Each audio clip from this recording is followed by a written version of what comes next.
Hi friends, welcome to MAL news. ఈ వీడియోలో ఇప్పుడే మరొక లేటెస్ట్ అప్డేట్తో మేము ముందుకు వచ్చాను. సో దానికి సంబంధించిన పూర్తి వివరాలు మీకు ఎక్స్ప్లెయిన్ చేస్తాను. ఇక టాపిక్లోకి వెళ్ళిపోదాం మనం. అదేనేమో సౌండ్ వస్తుంది, దాని సౌండ్ అదే బస్ సౌండ్.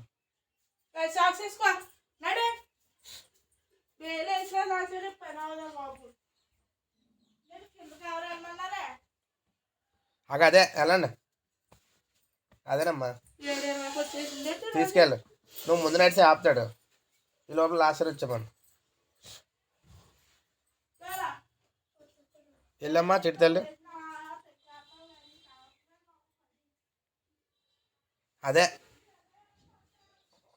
నువ్వు వెళ్ళాక నుంచో అమ్మా, ఈ లోపల లాస్ట్ వచ్చేద్దా. ఇవాళ గమ్మున వచ్చేస్తున్నాయి మరి.